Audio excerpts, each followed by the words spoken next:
You're listening to Podketeers. Welcome to episode 466 of Podketeers. This week, an emotional screening of Indiana Jones and the Dial of Destiny. Ming-Na Wen gets a star on the Hollywood Walk of Fame.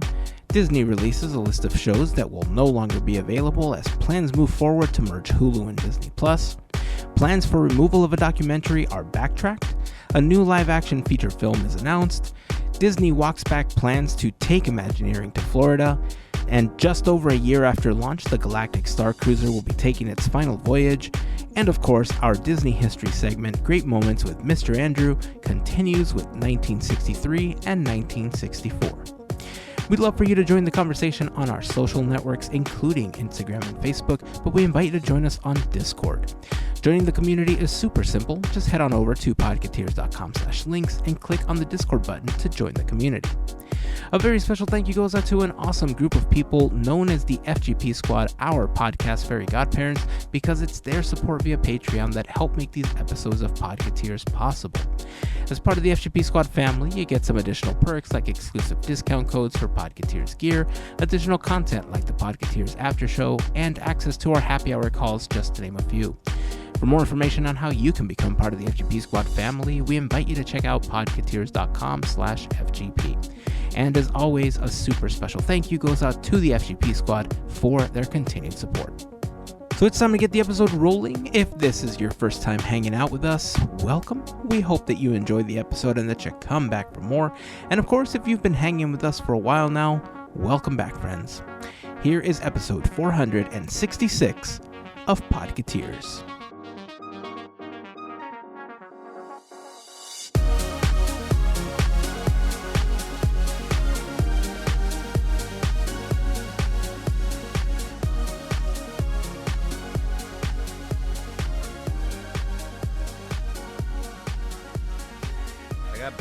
I got a big old splinter yesterday, and I just clapped on the splinter. Ouch. Sore. It was the longest splinter I've ever gotten. It was like a half an inch long. It went like around the side of my finger. It was very long. Luckily, it all came out in one piece. I don't know if anybody actually wants to hear Splinter talk. Maybe we don't talk about this anymore. Hey, start of the episode, Splinter episode. And not the rat from the Ninja Turtle. It's the wood one that you get in your finger when you don't wear gloves like I did. Well, there you go. Did you learn something? No, I get splinters like probably once a week at least, because I don't wear gloves, and I should wear gloves, and I just don't. And then my hands are covered in cuts because there's holes from splinters and things, and just got a couple extra holes. You know, in situations like this, I try to ask my kids the question I just asked you. You know, whenever they go through something, they'll make a mistake, and I'll ask them, well, did you learn something from this experience? Because when I was a kid, instead of being asked, like, did you learn something, I would commonly get the, well, maybe next time you'll learn. The George Lopez joke. But did you die? Right? Yep. So maybe I should have asked you that since you weren't wearing gloves. I never learn. I own multiple pairs of gloves. Well, I would say maybe next time you'll learn, but it sounds like I you don't won't. think so. I think I was just dumb. All I can think of is when you have to wash your hands, and it's like, it's gotta remind you. It's mostly like lazy, like more than anything. I go, well, the gloves, I have to remember to bring them with me to work, and then I gotta put them on, and then what if I need to like do something on my phone or use a pen, because the gloves, like, you can't use a pencil very well with gloves on, like construction gloves, or like, I don't know, type on the computer. I'm running all over the place, so gloves are just annoying. Maybe I should I used to have fingerless gloves, which just they wouldn't have protected me from the splinter, but I guess it'd protect my palms from being dirty. I don't know. I'm just a weird person. I don't know. I'm just wondering what the effort is like to take a glove off for 3 seconds, do what you got to do, and then slide the glove back on. It's so, what do you have to do it like 40 times a day?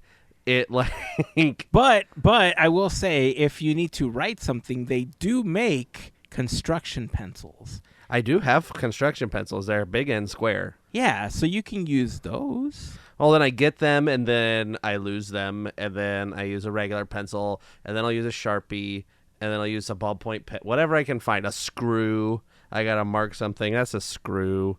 It's just a mess. It really is.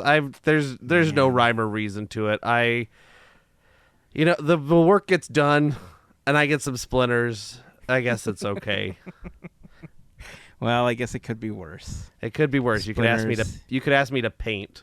I'm the messiest painter on the planet. Okay. I don't know why. I've been on the same boat. I've had to paint walls, and ceilings are the worst. Like, I don't think I've ever met a ceiling that didn't leave everything else looking like a spotty mess. Well, I kind of have the same issue, but different, which is just a different issue. No matter what I paint, I could take the brush and dip it in the paintbrush, the paint, and go swipe on the wall, and then I have it on my back and in my hair and under my shoe, and it's just like it's everywhere. And so I literally don't know. I think the paint is like attracted to my clothing and my hair because I will be careful, and no matter what happens, there is paint on my clothes. You should have put a glove on your clothes.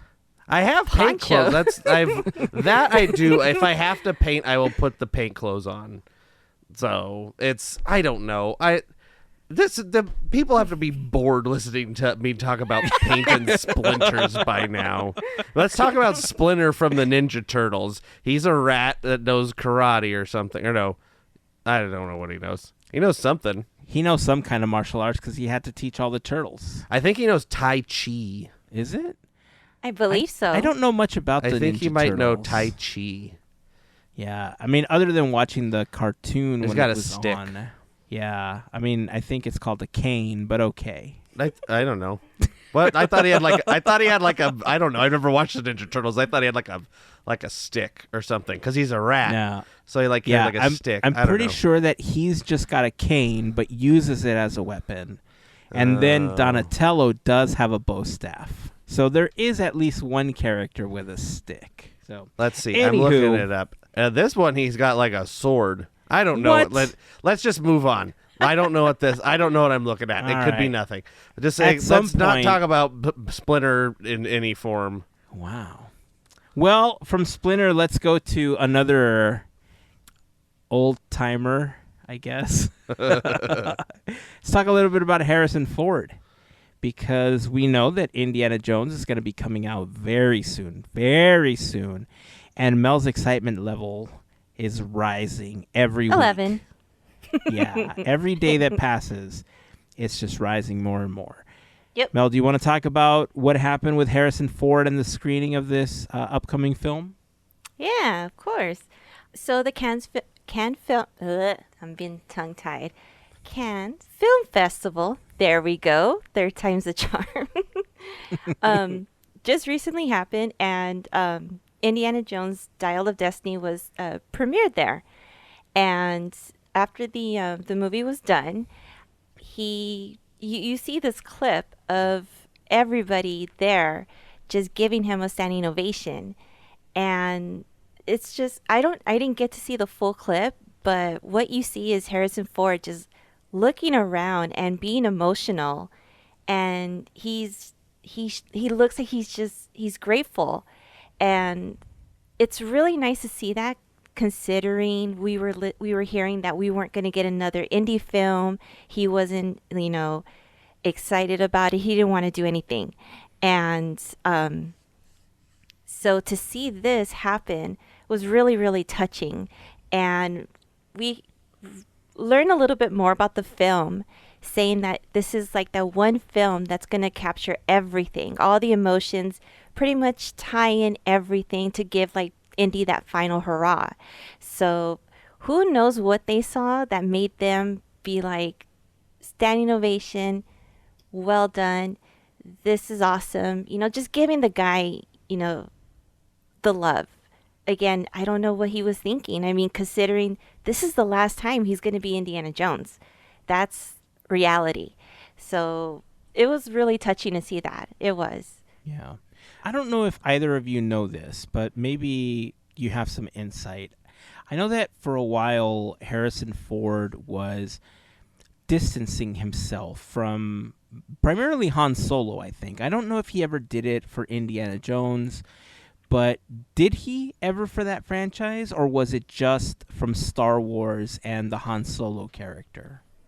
You know what? That's a good question. I remember for the Han Solo one, yeah.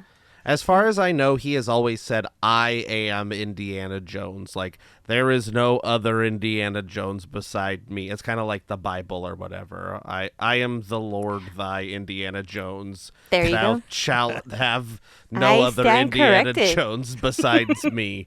I'm pretty sure that's been his take, is like, that's, I think, one of his, or if not his favorite role to play is Indiana Jones.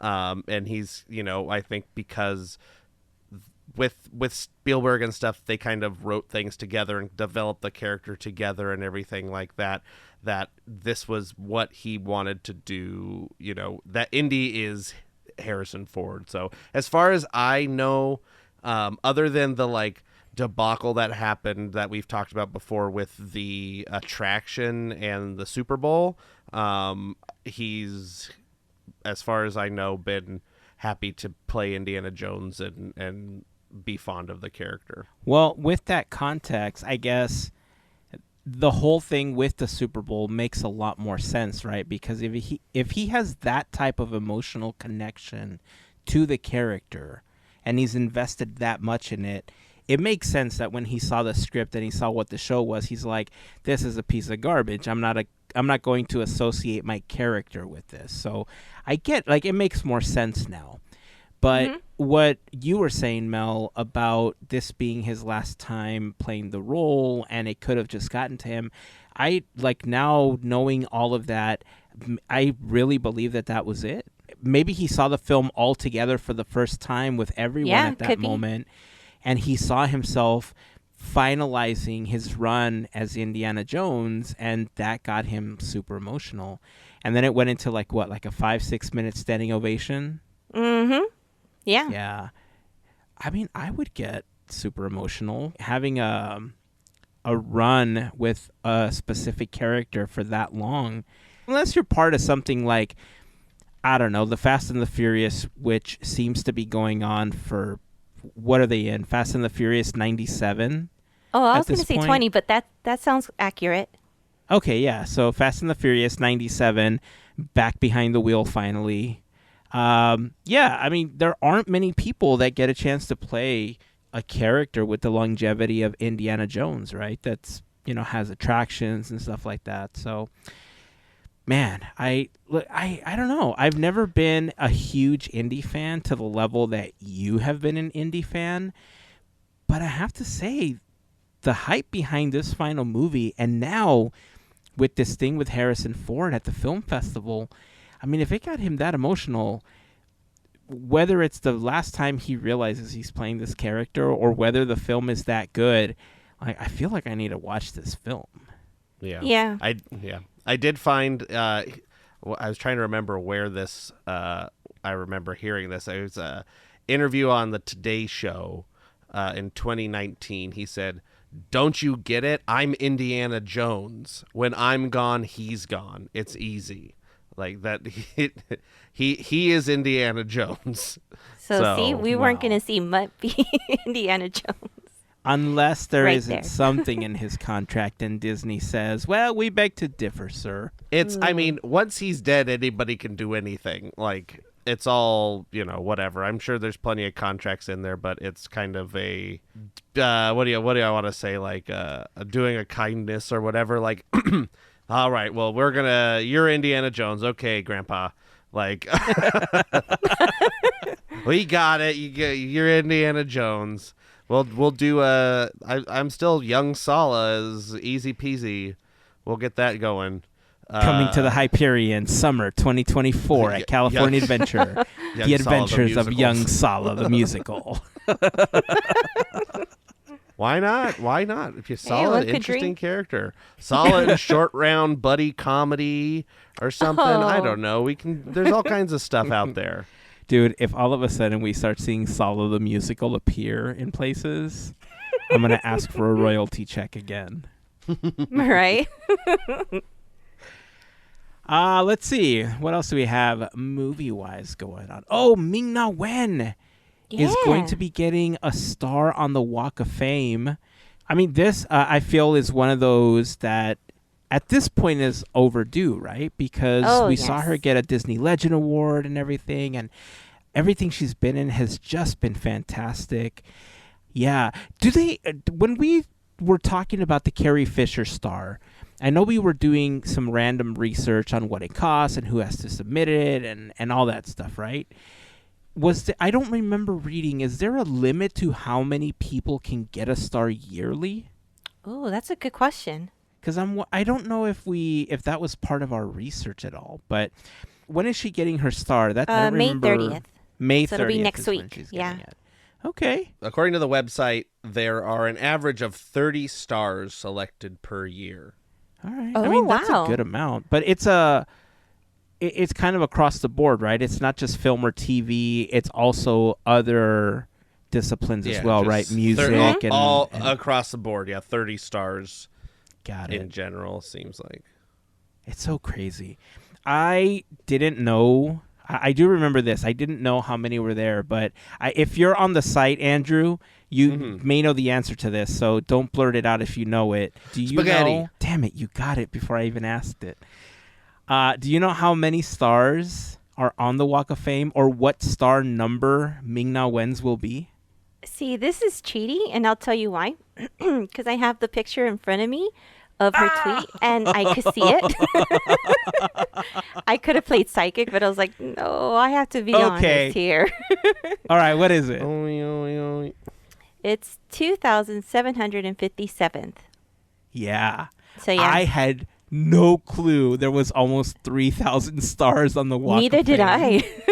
For some put reason, a lot of information out there. Yeah, for some reason in my head, it's like this tiny 2-block strip or something, and I know it's much bigger than that, but in my head, they always glamorize that section of where the Chinese theater and the El Capitan is, maybe across the street where the Ripleys and the Wax Museum are and stuff like that. And the Jimmy Kimmel. And the Jimmy Kimmel section, right? And so after that, it's kind of like, oh, right, it expands past this, but nobody cares about these other sections. And like a, I don't know what other stuff is on there, some restaurant. Yeah, I'm in front of an apartment building on the Hollywood Walk of Fame. Woo! Oh. So her star will be in front of the Dolby Theater. Oh, is the Chinese theater is now the Dolby Theater, right? The Grauman's Chinese? Those are two separate. The Dolby are they two separate theaters? The Dolby Theater is where the Oscars are held. Yes. The big, huge, okay. That's the Dolby, I believe. Right. And the El Capitan is right across the street from the Dolby and the Hard Rock, because Jimmy Kimmel films right next to the El Capitan, right? Mm-hmm. Across the street, I think, right? Is it across the street? Yes. I thought it was next door to it. I think he's across the street from... Because he's in the building with the pillars, isn't he? Mm-hmm. Yes. Yeah, the building with the pillars is right next to the El Capitan, I think. Oh, yes. Across from the Dolby.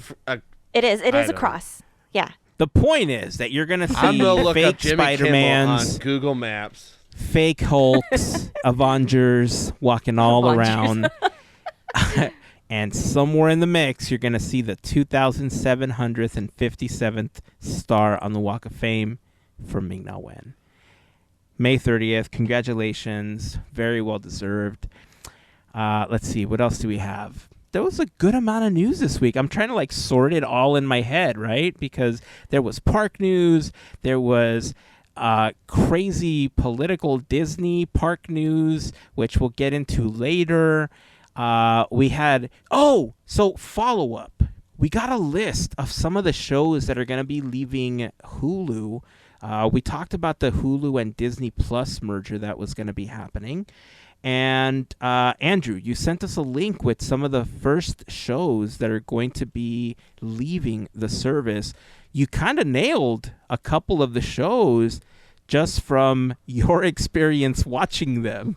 Yeah, I don't want to be like the harbinger of death or something, but yeah, it's just some of them I don't remember what I've talked about. Like Andor seems to still be on there, and I haven't watched that one yet, so that one I guess is safe. But Big Shot, Turner and Hooch, Mysterious Benedict Society, Mighty Ducks, Willow, Diary of a Future President, The World According to Jeff Goldblum, Cheaper by the Dozen, the 2022 remake, Stargirl, Artemis Fowl. I mean, I'm not listing all of them, but there's a lot of Earth to Ned, which once I saw that it was leaving, I started watching, and it was very funny. A Dog's Life with Bill Farmer, which was a fun show. Yeah, the Pentatonics Christmas show. Harmonious Live, which was weird. Like, there's over 50 things leaving both Disney Plus and Hulu, and it's hard to, you brought up the writer's strike, and it seems like things are leaving. I saw some videos of people talking about, well, these, which I don't understand, because according to, like, when HBO did it, they took shows off and said it was for tax write-off purposes, but somebody was like, they can't write shows off if they're already released as a tax write-off. So the reason that but anyways, that's what they're saying, that you can't use shows that already been released as a tax write-off, but what they can do is save money by not airing them and not having to pay residuals if it's not airing. So they don't have to pay writers residuals or actors or anything residuals with these shows if they're not airing anywhere, and they're not selling them on physical media, etc. Because that was going to be my next question, is when it comes to the show itself, obviously it's digital content, right? It's not like a physical DVD or anything that Netflix used to send out to people, where you got the mail, you have the envelope that it's going, you have the return mail, you have the physical item that would need to be replaced if something happens to it. This is just digital media. It can live on any hard drive, really, and get hosted however. So the cost can't really be associated with that all too much. It has to be associated with the residuals they have to pay, and the actors, the production company, and all that other stuff. But it's horrible to see, because look, honestly, I don't think I was ever going to watch Willow. I'll just be straight up with you. I don't think I was ever going to watch Willow. I didn't like the Willow movie, so there was no way I was going to watch a Willow TV show. But I know there's people out there that would have watched Willow. And what's even worse is that Willow's one of the newer TV shows that was coming to Disney Plus, or it was out already, wasn't it? Or was it scheduled? Yeah, it was out. No, everything had been released already. Okay. Mm-hmm. But it hasn't been out that long. And imagine spending all that time working on a show only for it to be released a week or two or a month or whatever it was, and then Disney pulling it. And then it's just not going to exist. And this, like, I get the whole idea of removing them, but like, I don't know if this is a forever thing, or if this is a maybe once things get better, we'll bring it back, or at an anniversary or something. But I don't know if you guys remember this, but there was a bunch of Disney Channel shows that either were pulled from Disney Channel and were just never heard from again. Like, there's cartoons that just kind of live in people's minds because they only aired once. Like, I'm the type of person that believes in archiving stuff, which is why I'm a huge fan of, like, the Internet Archive and archive.org and stuff like that. Because I do think that if you're not going to put it anywhere, and if the company that owns it is at the point where they're saying, like, well, we're just going to, cut our losses on this, I feel like instead of just losing out, like everyone losing out on it, they should go back to the production company, or they should go back to whoever would be next in charge, right? Or whoever owned it before or something, and be like, hey, we're going to pull this from our service. And the reasons are XYZ. We don't want to pay the writers. We don't want to pay the actors. We don't want to pay anything on this anymore. Make us a deal and take this property off our hands, right? Because then at that point, it can live somewhere. It won't be lost, which I feel is one of the worst things that can happen to something, where it gets erased from existence. And then, 10 years from now, you have those YouTube conspiracy videos. Whatever happened to Willow on Disney Plus? Yeah. It's horrible. There was a lot of people that worked on something like that. So I wish that the studios would do a better job of renegotiating with some of the owners of the property. Or, at this point, Disney owns it, right? But maybe selling it to the next person in line or something, or offering it to them before it just becomes nothing. You know what I mean? Yeah, unless they have some grand plan of, like you're saying, releasing. Are they trying to bring back the vault? These shows don't feel like stuff that is like worth to be like in a vault to be like, we're excited, bring Hot Shots or whatever that John Stamos show was called back out of the vault. We need another season of John Stamos coaching basketball. Like, I get it. Like, so, I don't know, but it's stinky no matter what. Yeah, I don't know. I don't like the situation at all, but I hope that the writer strike gets settled soon. I hope they can come to some kind of agreement, because look, the last time this happened, we ended up with reality TV. And reality TV has been the downfall of society. I hate to say it. I don't want to live it again. I'm done with reality TV, man. We need some good content. Some original stuff, too. Well, Please. And there's, not to bring anybody down, but there is apparently a burgeoning director's strike. Oh, not that. And a burgeoning actor's strike. Oh, jeez. Oh. Yo, this is getting out of hand, man.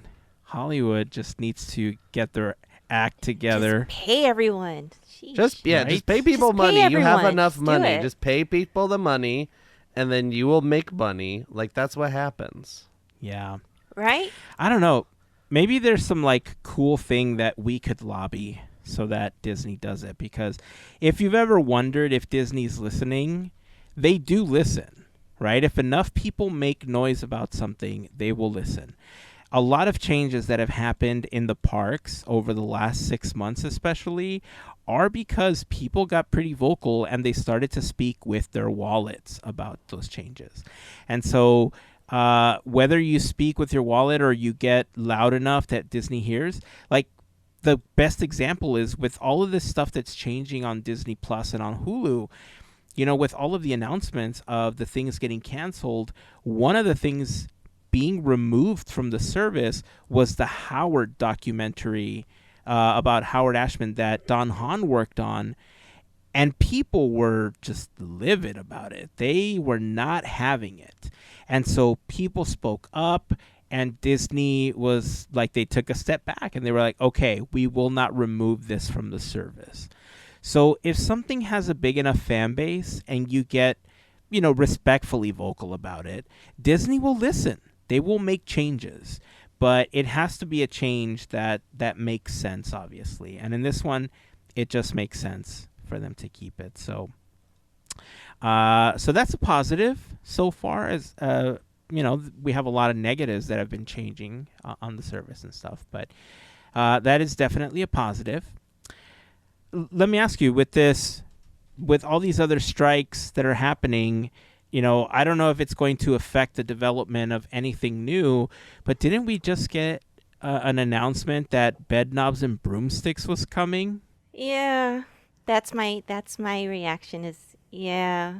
I'm done with live remakes. I really am. And it's just a lot. We just cut back on so many other shows, but we're gonna have this, and it's like, okay, I get it. I don't know. I haven't been keeping tabs of like which movie has done really, really well. The only one I could think of is Cruella, and that was pretty much maybe because it was like the most original film. So yeah, I'm yeah. Yay, live Yeah. remakes. I mean, Woo. there's a reason they do these is because they've all made $1 billion. Like, I mean, the Beauty and the Beast, Alice in Wonderland, Cinderella, the Cruella, Lion King, like Aladdin, like they all made $1 billion. So they're like, why would we not do these things? But I'd have to say that of all the remakes, this one is at least somewhat interesting. Like it's a under valued property, a kind of out of left field thing. It's kind of be Mary Poppins. Like if Bed Knobs and Broomsticks was developed just in case they didn't get the rights to Mary Poppins, so it's very similar to Mary Poppins. And then they released it, a few years after Mary Poppins. So it kind of has a similar vibe and things like that. It's a, good film. It's fun. A bed that flies around and the lady's a witch or something. I don't remember. Yeah. But, it's already a live action movie. So it's just being remade, which, there are some things that I think like this, if they announced tomorrow they said live action Atlantis remake, I think we would all be, pretty excited about that. Hold the phone That now. I would. Hold the phone. So that's what I'm trying to say. Like I know. I think there are some things that, yes, people are getting tired of them. I'm getting tired of them. I just don't see them, and it's fine.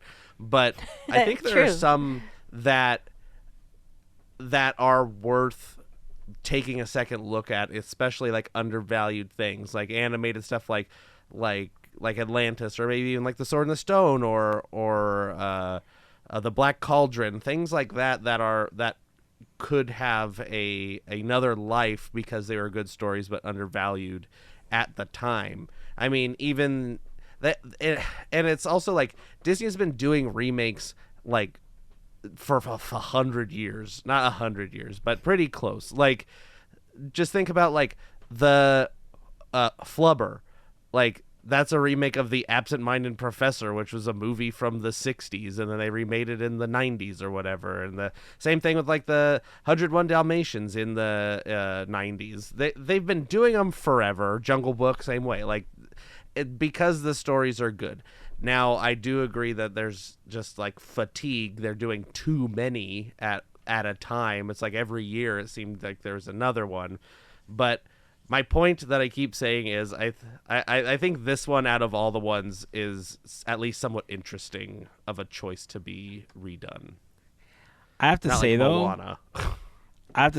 that you mentioned one that has gotten on my list of I wish Disney would make remakes as of recently. And as of recently, I mean literally in the last few weeks that I've been playing Hogwarts Legacy. And that is the Black Cauldron. That the whole wizards and dragons flying around and, having this whole magical aspect to the film, I really do think that if they found the right director and the right cast, like, look, we've been seeing the trailers for the new Haunted Mansion movie now for the last month or two, right? Last week we got trailer number 2. And you can tell that it's such a departure from the original Haunted Mansion film that I'm already so entangled in this film. I love it so much, and I haven't even seen it yet. And I can already tell you that I love it way more than the Eddie Murphy version. So I feel like with the Black Cauldron, like you talk about, films that were just underappreciated in their own time. That's definitely one of them. I cannot disagree, or I cannot agree with you more on that. So if there was a live action version of that one, but they found just the right formula with director and cast where they gave it that grittiness that they're giving the Haunted Mansion, and they gave it a really good story to tell that's entwined with that original Black Cauldron. Oh man, dude, that with the popularity of the whole Wizard franchise, it would be such a popular film. I know that they wanted Percy Jackson to become like their next big franchise, but they could do a Wizard thing, and the Black Cauldron could be like the beginning of that. Yeah. Well, and the Horned King is such a good villain. Mm-hmm. Ugh, It's so man. so dark. I mean, if Guillermo del Toro, if you're listening, there you go. If you have time. Here's your next project since you decided Perfect. on. Anyway, yeah. Yeah, I don't know. The whole Bedknobs and Broomsticks, it was, I liked it. I guess I'm going to end up watching it, and, it'll just be a film that's on Disney Plus at some point. But as long as we don't start hearing announcements like, and starring as King Leonidas, Dwayne The Rock Johnson. Oh, jeez. I think we'll be Yeah. okay as long as we don't hear stuff like that. Not that I have anything against The Rock, but, No, it's just we need a little break, like a tiny one. All right, well, we're going to get into some more Disney news in a moment, but before we do, I do want to remind you that this episode of Podketeers is brought to you by a fantastic group of listeners known as the FGP Squad.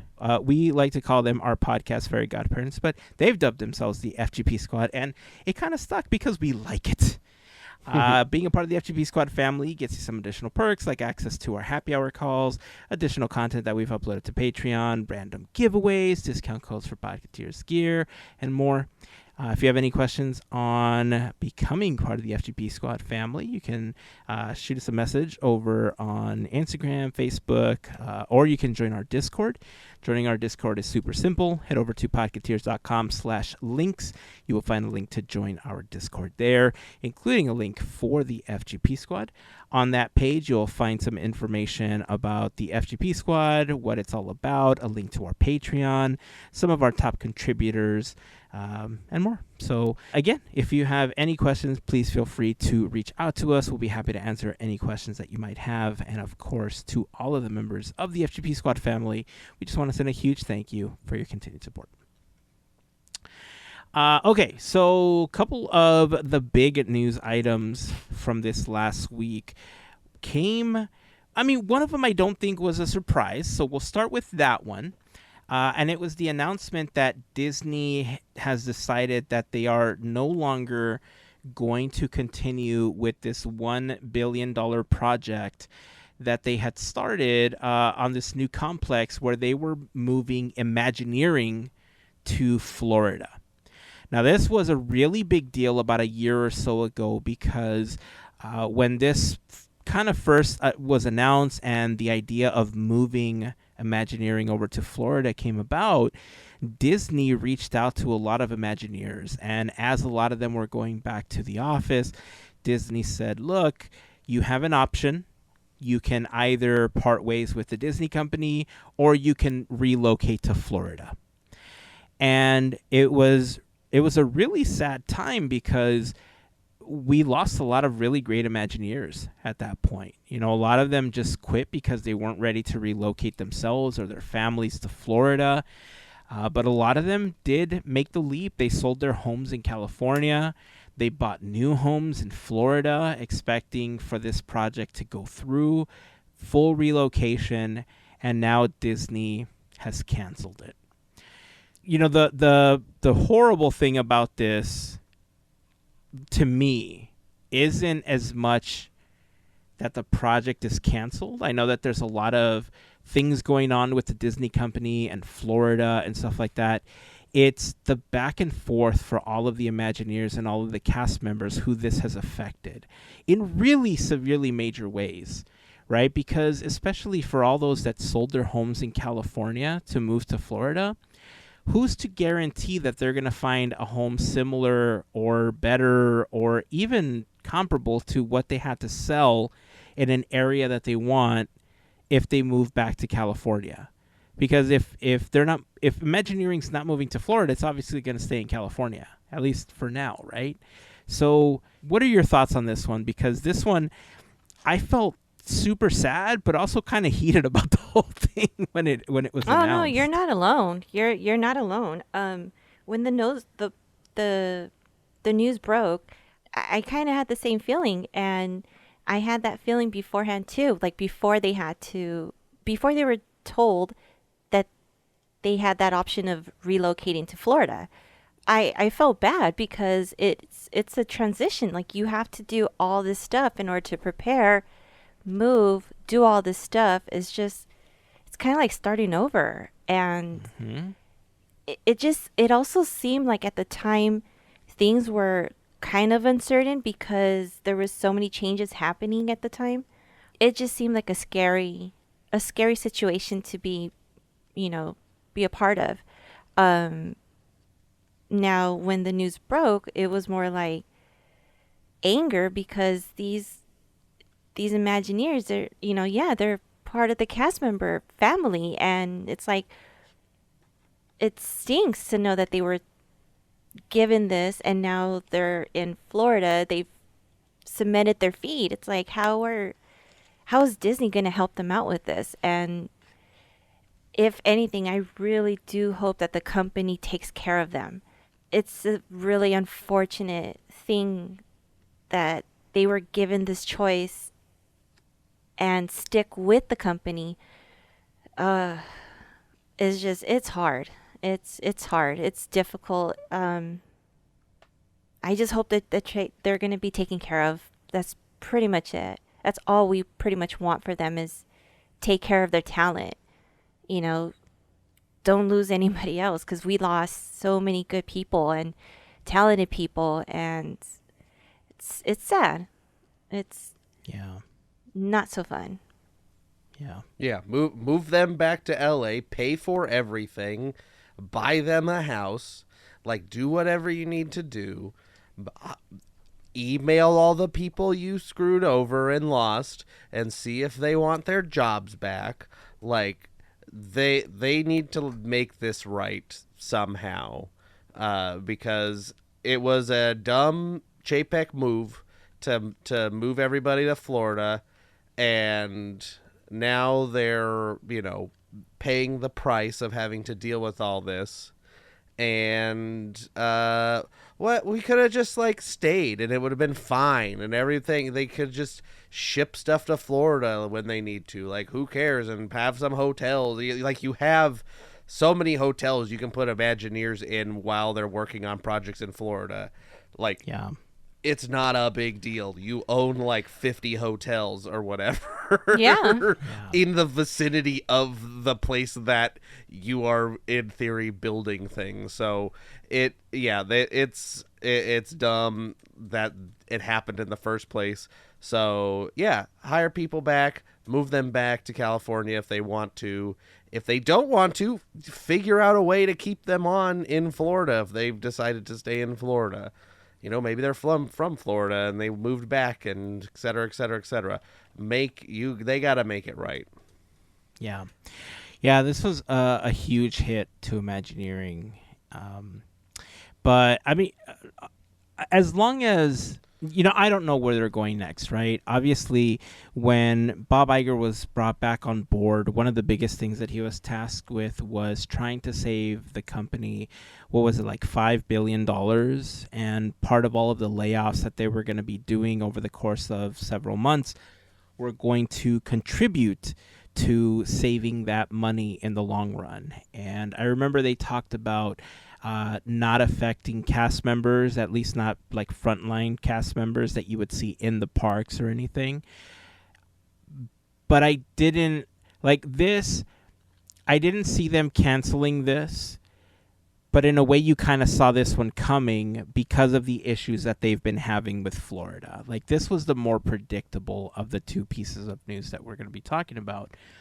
The other piece of news that dropped, which it came up on our Discord. We used the phrase earlier, and people were using it for this, was, who had on their bingo card that the Galactic Starcruiser would be closing this year, soon after it opened. And this is a this one's a weird one for me because, Disney was so, again, to use one of their words, they were so bullish on pushing the Galactic Starcruiser on people and pushing the crazy amounts of money that it costs for a weekend for a family, and not really ever budging on that price. There were so many people that wanted to go. There were so many people that wanted to experience this. And for the most part, I feel like the majority of people that had the best experience were all the ones that got a chance to stay for free, that ended up reporting on the experience for their vlogs and blogs and articles and stuff. Your thoughts on the Galactic Starcruiser closing? Sorry. It's one of those things. This was like a weird project where it's like, I don't know. It was just bad timing. Had the hotel been open when Galaxy's Edge first opened, maybe a different story. But we're talking past COVID, and everyone's just, a lot of us are, finding it a little bit hard to go back to the parks and whatnot. Why would a stay be over $3,000? I don't get it. So that wasn't a smart idea at all. And then to hear, what was it, like a few months ago? I want to say a few months ago. There was reports that they were trying to fill in rooms that were like, 25% full, I would say. And they had discounts as well, and that wasn't helping at all. It was just one of those things where this is the biggest loss. I would say the company, maybe one of the biggest losses. I don't know all the biggest losses, so I can't really say that. But it was not doing good. And it was only open, 14 months? I want to say roughly about 14 months. March 1st of last year is when it opened. Yeah. So it's the expensive Superstar limo. That's all I could think of. It's like, unless you could salvage it, that's the most expensive attraction they've made that didn't last long. Yeah. It's Yikes. it's yikes is right. It's I think in their words they say this was a experiment on something blah blah blah, trying to cover their butts of, we thought everybody likes new Star Wars, and if they would have just said, hey, old Star Wars, I'm sure it would have been a bigger hit. Because here's the thing, yeah, maybe new Star Wars is a hit with kids, but who has money? Not kids currently. Old people got money, and they like old Star Wars. So it might have been wiser to make it old Star Wars and not new Star Wars. I like new Star Wars just fine, and I like old Star Wars just fine. But, they're trying to tag it in with Galaxy's Edge, and maybe they figure out some time travel thing. I don't know. But it seems to me like they're really all in on, because they invested all this money in Lucasfilm and did these Star Wars movies, that, well, we're making sure the brand is aware and synergy and whatever other buzzwords, magic, wish, dream, Wonder. whatever. Wonder's the new one. That one's Yeah. That one's not one of the old tropes, which my is bad. nice. It's believe and whatever, all the magic key names. But I digress. Or maybe I don't. Who knows? It's going to be interesting what happens to this. There's been some speculation from people saying well, they should just turn it into they just have the restaurant and the other things open and have some pathway from Galaxy's Edge, because they're fairly close. It's just outside Galaxy's Edge at Hollywood Studios. It's not, you could walk it, or have that shuttle bus, just make a bunch of those shuttle buses and You go there and they have a big restaurant and they have a bunch of other shops and it's kind of like an outpost thing or whatever for Galaxy's Edge. Or they turn it into Spirit Halloween. I don't know what happens. Something happens to it. Who knows? Big experiment. You can't really do much with a building with no windows in it. You can't just turn it into a regular hotel. Yeah. And that I think is the biggest issue with the property, right? Because if it did have windows, you could very easily convert it into another hotel or something. And more people I think would be open to it. I don't know, the entire thing just seems so weird to me because instead of budging on the price and instead of making it more accessible, they just said, forget it. We're just folding over on this one. And it's unlike Disney to just give up on something that they just spent so much money on, right? I've seen them concede to other things before, which is why this one just doesn't make sense. Like, why not concede to the pricing a little bit, make it more accessible? Maybe what we've talked about with Galaxy's Edge, like you mentioned, Andrew, make it old Star Wars, bring in some of those old characters to give the experience that people really wanted, and just go from there. You can recuperate some of the loss.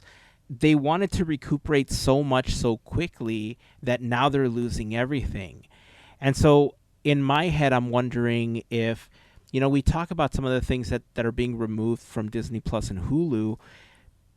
We talked about how that was possibly this move to, claim it on their taxes or something like that.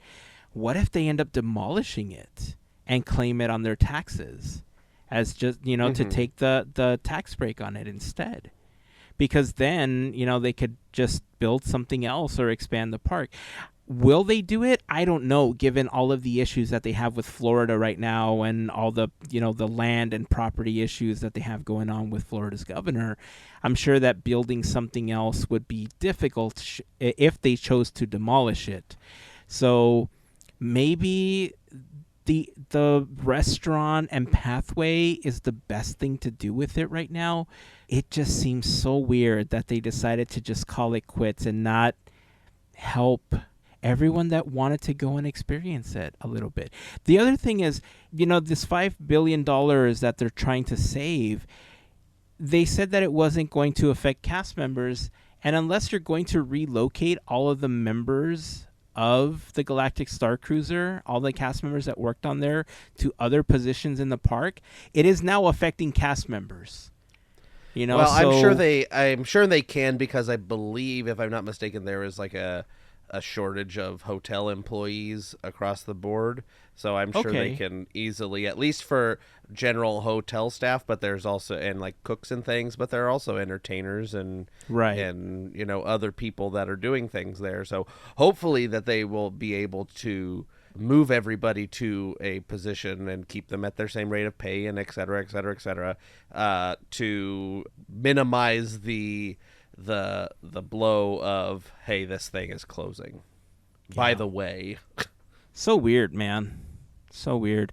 I mean, they spent $2 billion on both Galaxy's Edges, for each coast. Yep. And then the additional $350 million, I think, to build the Starcruiser, right? It was just under $500 million to build it. I don't know. It's a really weird time, man. So, leave your thoughts in the Instagram post or join us over on Discord if you want to continue this conversation.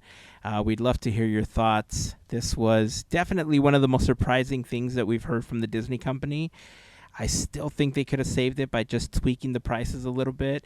There was an ongoing joke, especially amongst a lot of travel agents, that, would basically tell people, look, hey, you can totally do 2 days at the Starcruiser, or you can spend less and go on a Disney cruise for a whole week. Right? So You go to Hawaii over there.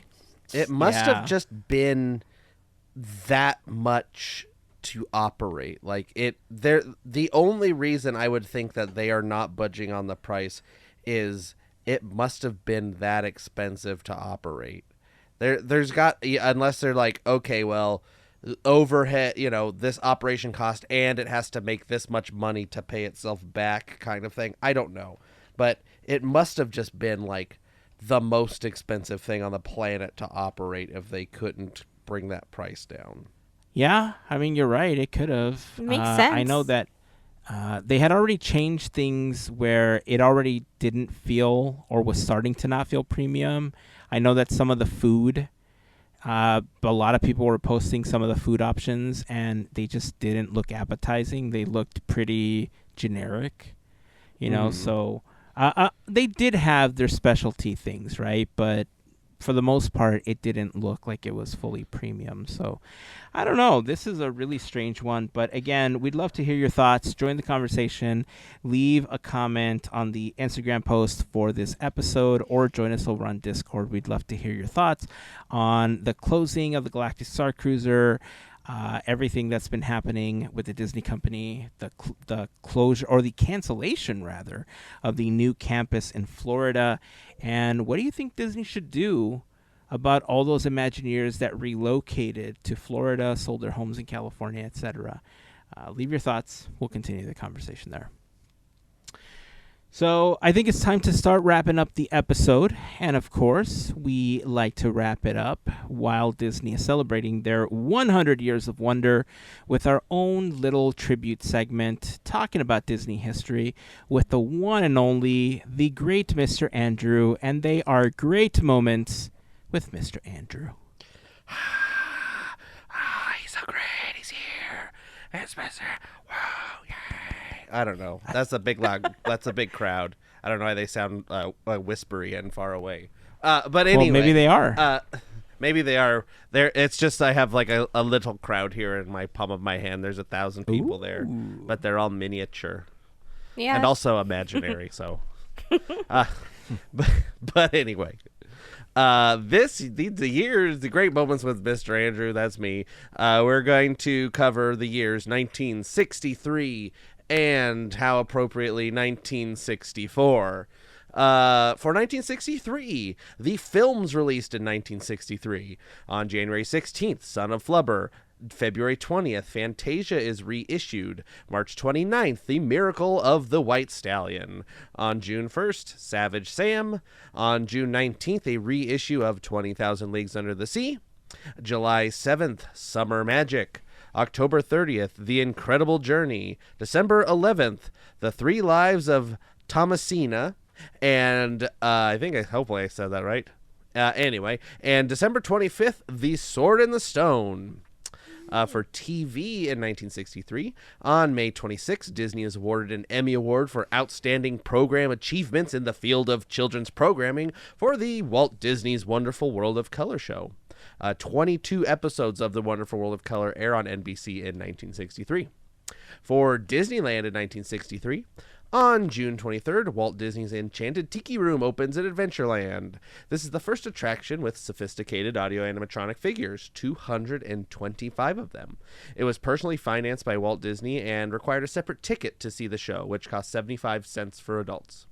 Also this year, topiary plants first appear at Disneyland. United Artists released the film 40 Pounds of Trouble, which some scenes were filmed at Disneyland. And the Haunted Mansion facade is built also in 1963. In November, Walt takes a plane trip across the U.S. to make final selection on the location for a second theme park. Central Florida is chosen as to not compete with the areas on the Atlantic Ocean or the Gulf of Mexico. On November 22nd, following the assassination of President Kennedy, Disneyland is closed for the rest of the day. Other notable events of 1963. The company is hard at work developing attractions for the 1964 World's Fair. In March, a delegation from St. Louis meets with Walt Disney at the Disney Studios to discuss a possible theme park in their city. Mid in 1963, Pepsi-Cola asks Walt to create a pavilion for the 1964 World's Fair, which is a little late in the game. In October, just 7 months before the fair, Walt dropped a bombshell on Bob Gurr and tells him that he wants him to be in charge of figuring out the Lincoln animatronic. Also in 1963, Walt Disney's 1953 contract with Walt Disney Productions is extended for 10 more years, covering his ownership of the Disneyland trains and monorail and his royalty payments. A George Foster Peabody Broadcasting Award is won by Disney for the TV show Walt Disney's Wonderful World of Color, and Walt Disney purchases a Grumman Gulfstream 1 airplane as a corporate plane. Birthdays for 1963. January 4th, Dave Foley. February 17th, Larry the Cable Guy. March 27th, Quentin Tarantino. April 26th, Jet Li. May 25th, Mike Myers. July 30th, Lisa Kudrow. August 1st, Coolio. August 9th, Whitney Houston. August 19th, John Stamos. November 3rd, Brian Henson. November 20th, Disney legend Ming-Na Wen. And December 18th, Brad Pitt. So that's the end of 1963. And in 1964 for films, the films released in 1964, January 22nd, The Misadventures of Merlin Jones. March 12th, A Tiger Walks. July 8th, The Moon Spinners. July 29th, Walt Disney's True Life Adventure Festival. December 18th, Emil and the Detectives. And I left this one at the end because it's, came in the middle of the year. But August 27th, Disney's live action and animated film Mary Poppins premieres at the Grauman's Chinese Theater in Hollywood. It is based on the Mary Poppins book by P.L. Travers. The film cost $5.175 million to produce. The most money spent on a Disney film to date. The film received universal acclaim from critics and earned $31 million in theatrical rentals in the United States and Canada during its initial run.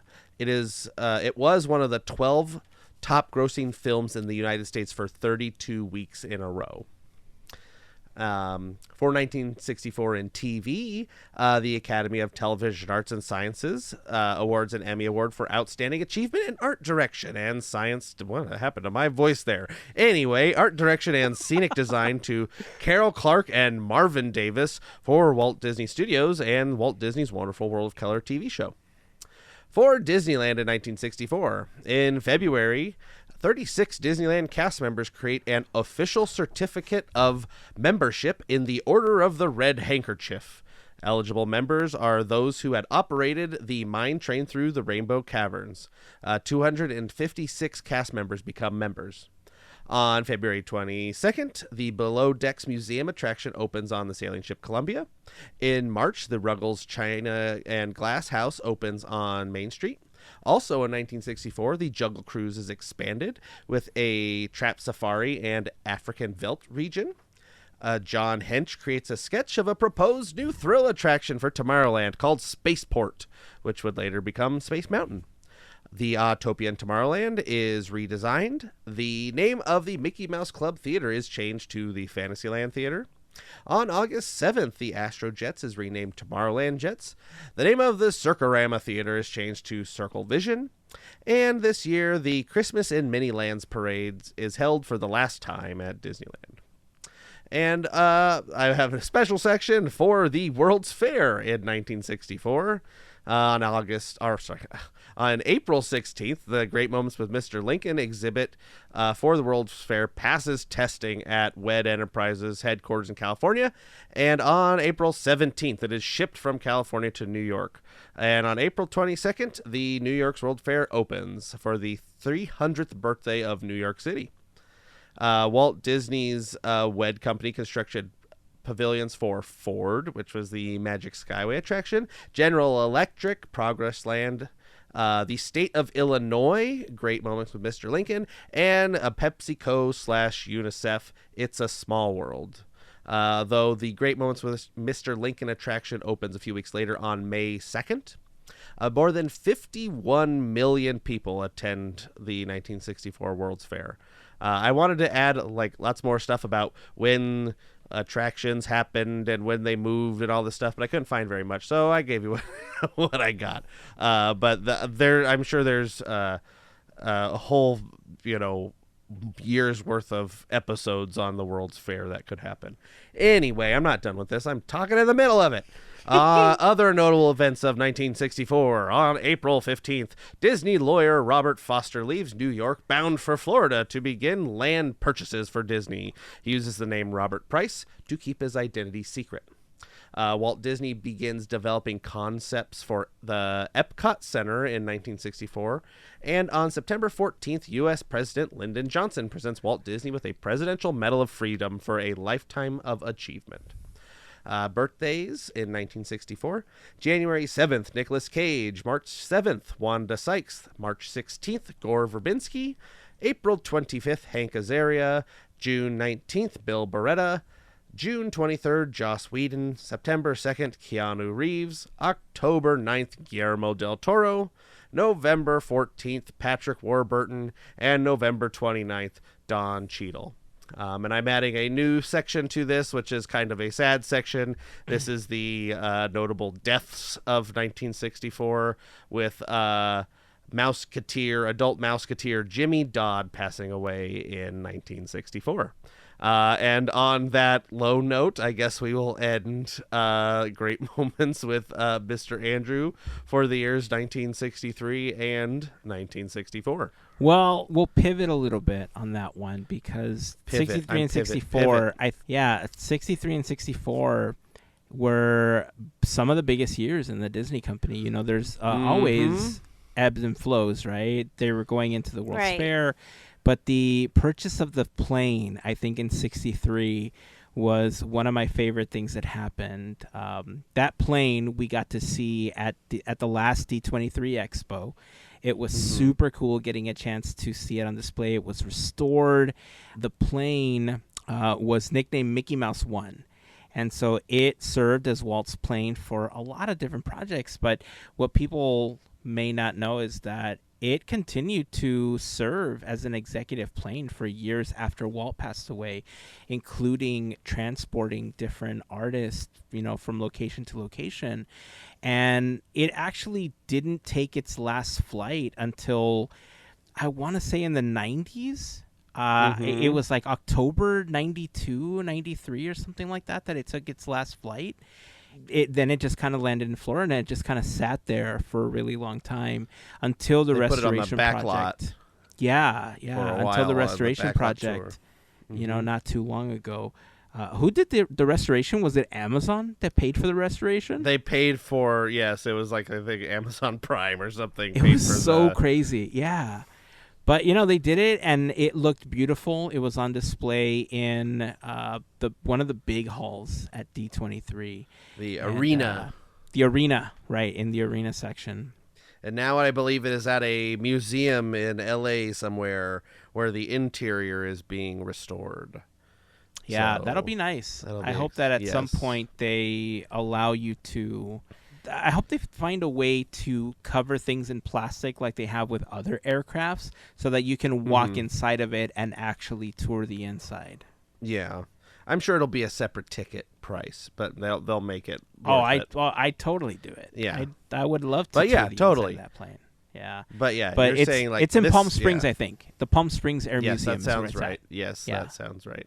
But yeah, these years are huge. I mean, 1964 is just such, like, it's got to be, like, for Walt Disney Company, it is probably the biggest year with, you know, Mary Poppins and the World's Fair and the plane and just everything. I mean, just think about the attractions that what was developed for the World's Fair that then turned into all these other things. I mean, if you think about it, I didn't even talk about it, like Pirates of the Caribbean is starting to be developed now. Haunted Mansion is starting to be developed now.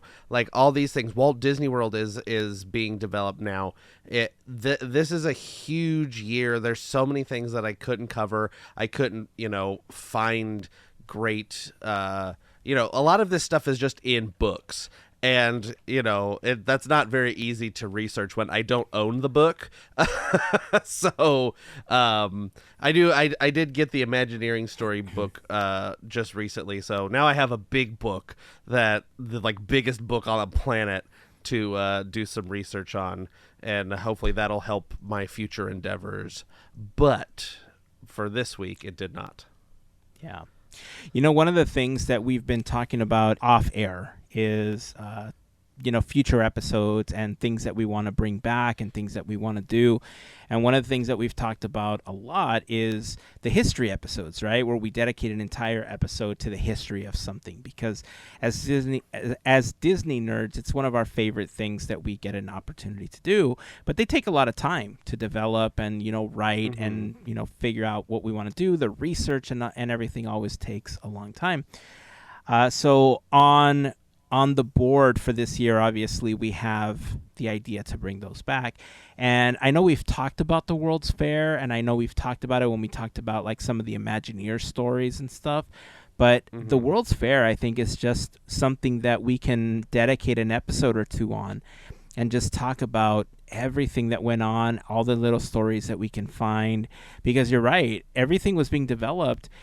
And the innovation that just came from it, we take it for granted now, but the little things like the Omnimover system that they developed for the Ford Pavilion that became a cornerstone for things like the Haunted Mansion were all developed for the World's Fair, right? So I think we can dedicate an episode or two to everything that happened at the World's Fair, and we still wouldn't have enough time to talk about all the cool stuff. There's tomes worth of content and information out there. It's just finding it.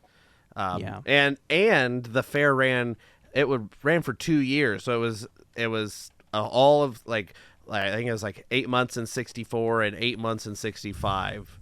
So there's 2 years of the fair running with all this stuff in there. I mean, it doesn't, I didn't even bring up the Tower of the Four Winds and all this other stuff that, there's so much stuff that, like, I'm sure I'll talk about it next week, but a lot of people say, well, Lincoln was moved from the World's Fair to Disneyland, but I'll just debunk that right now. It is not true. Because Lincoln, I believe, was installed in Disneyland in 1965 while the World's Fair was still going on. So they built a second Lincoln and a second everything for Disneyland. That's what now the Carousel of Progress, It's a Small World, the dinosaurs, those all came over. But Lincoln is a completely different one from the World's Fair Lincoln. And now it's very much different than the one that's the current one is very much a newer Lincoln, but I'll probably forget and I'll talk about it next week anyway. But there it is, a little early. Yeah, there's so much to talk about. I'm so excited about the next segment that's coming, and like I said, I think this is definitely one that we're going to dedicate at least an episode or two to talk about, because there's just so much cool stuff that came out of the World's Fair that it deserves its own episode. So look forward to that coming sometime this year. I know that seems like a broad amount of time, but like I said, they take a lot of time to research, and we want to make sure that we learn something and we give you something that you can walk away with and nerd out on and impress your friends with whenever you're in the parks or talking your Disney trivia and history. So that's it. That's going to wrap up this episode. Anything else before we close it out for today? I don't think so. I think it's time to hit the road, Jack. I don't know. I was trying to come up with something clever. All right. That's it. That's going to wrap it up. Until next time, keep dreaming, keep moving forward, and always remember to pass on the magic. Have a fantastic week, everyone. Bye. See ya.